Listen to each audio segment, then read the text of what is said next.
Hello बच्चों, अगर हम पिछले क्लास की बात करें तो बेटा जी हम लोगों ने पिछले क्लास में देखा था पुष्प की संरचना। पुष्प की संरचना में हमने देखा था पुष्प में 4 चक्र पाए जाते हैं, वाह्यदल पुंज, दल पुंज, पुमंग और जायांग। तो वहाँ पे हमने बता दिया था। आज हम लोग बेटा जी पुष्प की संरचना में से पुमंग के बारे में डिस्कस करेंगे। तो चलिए शुरू करते हैं पुमंग। तो पुमंग में बेटा जी सबसे पहले आपको 2 पॉइंट याद रखना है। क्या?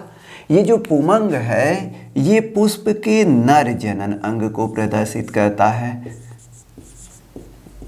नर जनन अंग। और दूसरा पॉइंट बेटा जी क्या याद रखना है, पुमंग जो होता है ये बहुत सारे पुंकेसरों से मिलकर बना होता है। किससे मिलकर बना होता है? पुंकेसर, पुंकेसर यानी स्टेमेन। तो ये 2 पॉइंट याद रखना है आपको। पुमंग किसको प्रदर्शित करता है? पुष्प के नर जनन अंग को प्रदर्शित करता है। किससे मिलकर बना होता है? पुंकेसर से मिलकर बना होता है। अब इस अगर पुंकेसर की हम संरचना की बात करें तो इसी को हमको पूरा विस्तृत वर्णन करना है। तो चलिए देखते हैं पुंकेसर की संरचना। अब अगर हम पुंकेसर की संरचना देखें तो पुंकेसर 2 भागों से मिलकर बना होता है। कौन कौन से? इस तरह की संरचना आपने देखा था पिछले टर्म पे। ये हमारा एक पुंकेसर की संरचना है। अब इसमें अगर हम देखें तो ये 2 भागों से मिलकर बना है। ये जो ऊपर का फूला हुआ भाग है इसे हम नाम दे देते हैं परागकोश, परागकोश यानी एंथर।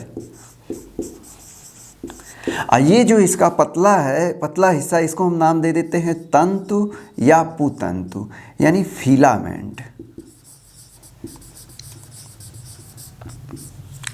अब अगर हम परागकोश की बात करें बेटा जी, पुतंतु जो होता है परागकोश को पुष्प से जोड़े रखता है, जबकि परागकोश क्या होता है इसके अंदर हम लोग देखें तो अगर आप ध्यान से देखें तो ये जो हमारा परागकोश है ये 2 पालियों से मिलकर बना हुआ है। तो यानी प्रत्येक परागकोश कितने पालियों से मिलकर बना होता है?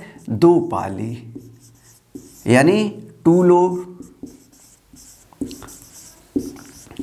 अब प्रत्येक पाली यानी एक पाली की अगर हम संरचना देखते हैं तो एक पाली में पाए जाते हैं 2 चैम्बर। यानी प्रत्येक पाली में, प्रत्येक पाली में क्या पाए जाते हैं? 2 चैम्बर, जिसको हम नाम दे देते हैं प्रकोष्ठ, 2 प्रकोष्ठ। तो एक परागकोश में पाई जाती हैं 2 पालियां और एक पाली में पाया जाता है 2 प्रकोष्ठ। तो 2 पाली में कितने पाए जाएंगे? 4 प्रकोष्ठ।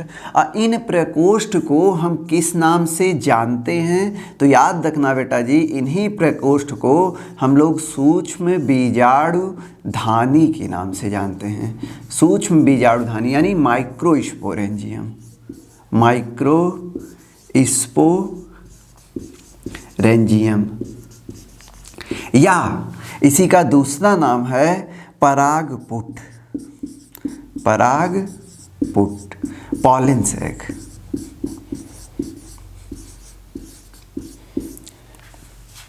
ये 2 पॉइंट याद रखना है। तो हमने क्या कहा? प्रत्येक परागकोश में 2 पालियां पाई जाती हैं जो एक पतले संयोजी ऊतक द्वारा आपस में जुड़ी रहती हैं। प्रत्येक परागकोश में 2 पालियां, प्रत्येक पाली में 2 प्रकोष्ठ। इन प्रकोष्ठ को किस नाम से जानते हैं? सूक्ष्म बीजाणुधानी या परागपुट। अब इन सूक्ष्म बीजाणुधानी या परागपुट की अगर हम संख्या की बात करें तो पहला क्वेश्चन, अगर हम यूपी बोर्ड की बात करें तो पिछले साल यही क्वेश्चन पूछा गया था, एक परागकोश में कितने सूक्ष्म बीजाणुधानियां पाई जाती हैं? तो आप कितने कहेंगे? 4। अब सूक्ष्म बीजाणुधानी की बात करें तो इसमें भरे क्या रहते हैं? तो बेटा जी याद रखना, सूक्ष्म बीजाणु, सूक्ष्म बीजाणु या परागकण,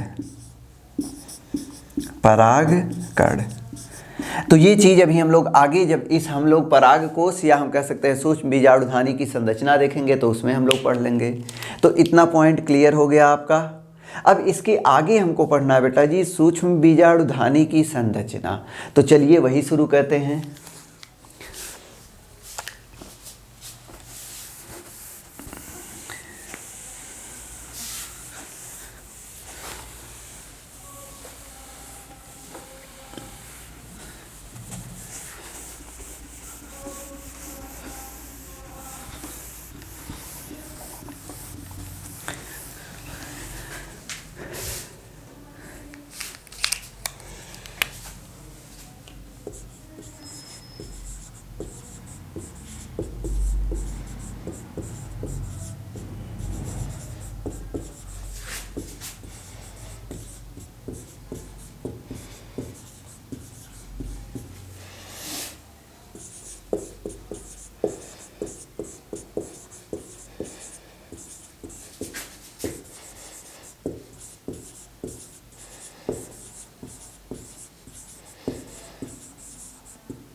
बेटा जी सूक्ष्म बीजाणुधानी को हम लोग परागपुट भी कहते हैं।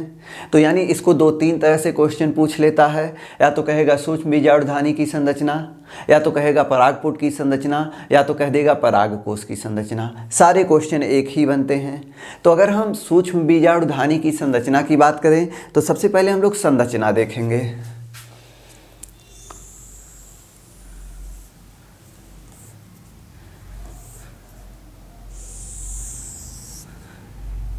ज़्यादा बड़ा संरचना हो जा रहा है बेटा जी, छोटा हम कर देते हैं।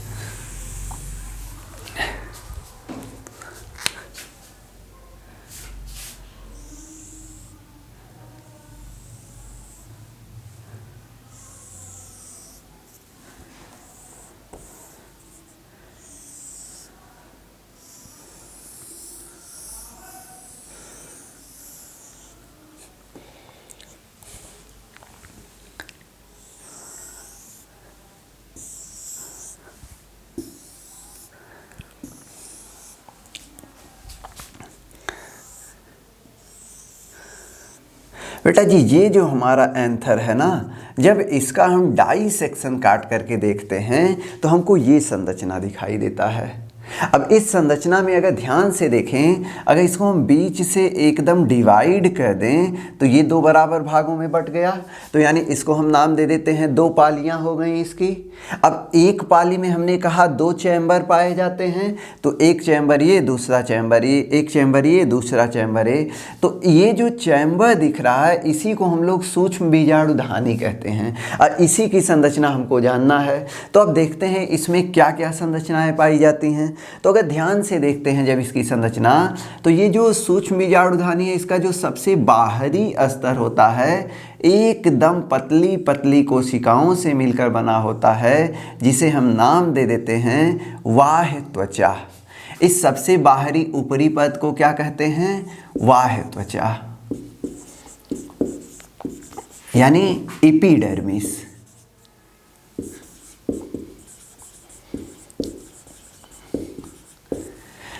इस बाह्य त्वचा के नीचे देखते हैं तो एकदम मोटी मोटी कोशिका भित्ति वाली कोशिकाएं पाई जाती हैं। इस तरह से एकदम मोटी कोशिका भित्ति की संरचना होती है।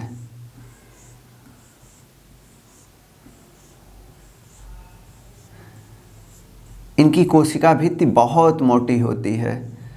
तो इस स्तर को बेटा जी हम लोग नाम दे देते हैं अंतः स्तर, यानी ये जो दूसरा स्तर है इसे हम कहते हैं अंतः स्तर। अंतः स्तर यानी इंडोथीसियम।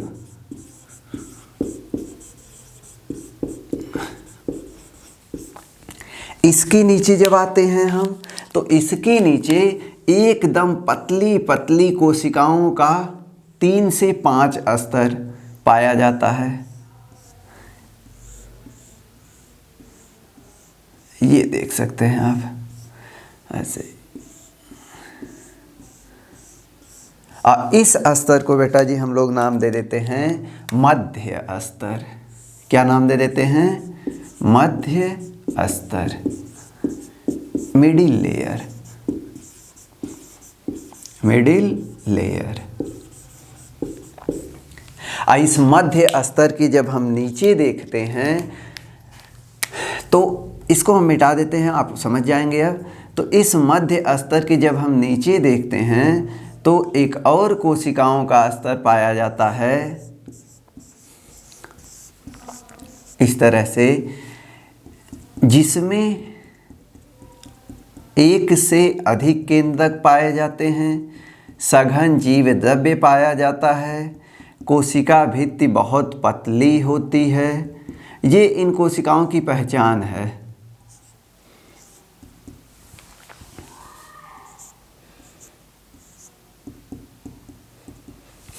और इस स्तर को हम नाम दे देते हैं टेपिटम।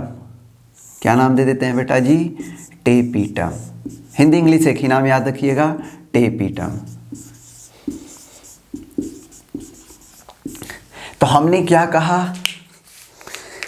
अब अंदर जो खाली स्थान दिख रहा है ना आपको, इस खाली स्थान को ही हम लोग नाम दे देते हैं सूक्ष्म बीजाणुधानी। क्या नाम दे देते हैं? सूक्ष्म बीजाणु धानी या परागपुट माइक्रोस्पोरेंजियम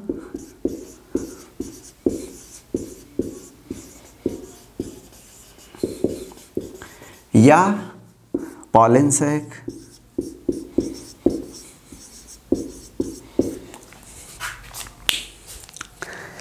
अब अगर बात करें इस सूक्ष्म बीजाणुधानी या परागपुट में भरे क्या रहते हैं, तो इसमें भरे रहते हैं बेटा जी छोटे छोटे सूक्ष्म बीजाणु कहें या पराग कण कहें हम।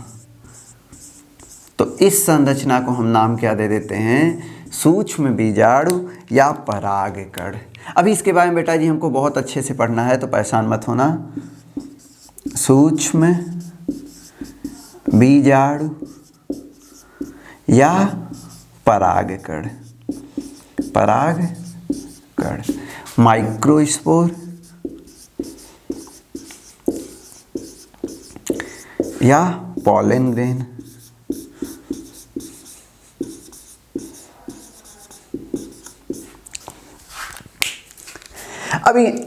अभी हम आगे आपको अंतर बताएंगे, इन दोनों में क्या अंतर होता है और इन दोनों में क्या अंतर होता है। अब अगर एक सूक्ष्म बीजाणुधानी की संरचना देखें तो इतनी संरचनाएं पाई जाती हैं बेटा जी।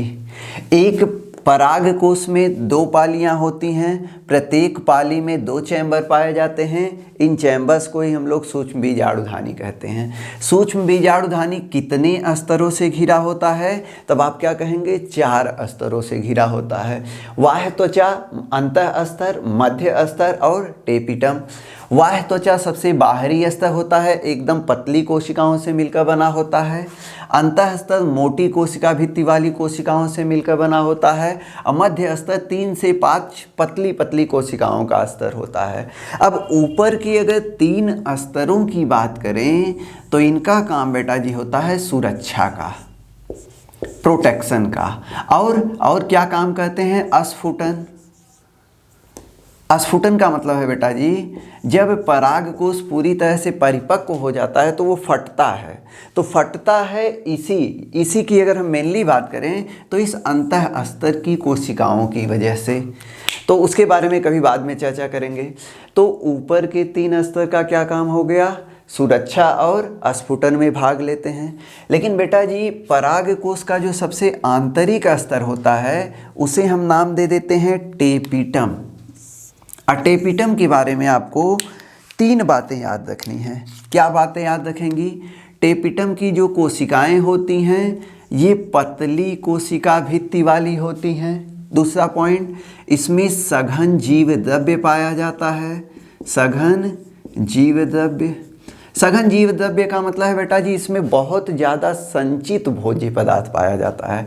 और क्या इसमें पाया जाता है, तो तीसरा पॉइंट याद रखना, ये बहुकेंद्रकीय होती हैं या बहुकेंद्रीय, मतलब इनमें एक से अधिक केंद्रक पाया जाता है। अब इनका काम क्या होता है, इन तीनों का काम तो हो गया सुरक्षा और अस्फुटन का, लेकिन इनका काम हो बेटा जी जब परागकण या सूक्ष्म बीजाणु वृद्धि करते हैं तो इनको पोषण प्रदान करना। तो ये सबसे इम्पॉर्टेंट पॉइंट याद रखना है। टेपिटम की कोशिकाएं पतली कोशिका भित्ति वाली होती हैं, इनमें सघन जीव द्रव्य पाया जाता है, मतलब इसमें बहुत ज़्यादा संचित भोज्य पदार्थ होता है और ये बहुकेंद्रकीय होती हैं। इनका काम क्या होता है, वृद्धि करते परागकणों को पोषण प्रदान करना। समझ गए होगे बात को। अब इन चारों स्तरों के नीचे जो खाली स्थान है इसे हम क्या नाम दे देते हैं, सूक्ष्म बीजाणुधानी कहते हैं या परागपुट कहते हैं। और इसके अंदर भरे क्या रहते हैं, सूक्ष्म बीजाणु या परागकण भरे रहते हैं। इतनी चीज़ें आपको इस संरचना में याद रखना है। तो हमको लगता है ये बात पूरी तरह से क्लियर होगा। अब अगला हम बेटा जी पढ़ेंगे संरचना परागकण या सूक्ष्म बीजाणु की संरचना। लेकिन उससे पहले ये परागकण या सूक्ष्म बीजाणु बनते कैसे हैं, तो अगले लेक्चर यानी अगले वीडियो में आपको मिलेगा इसके यानी परागकण की संरचना। चलिए, थैंक यू।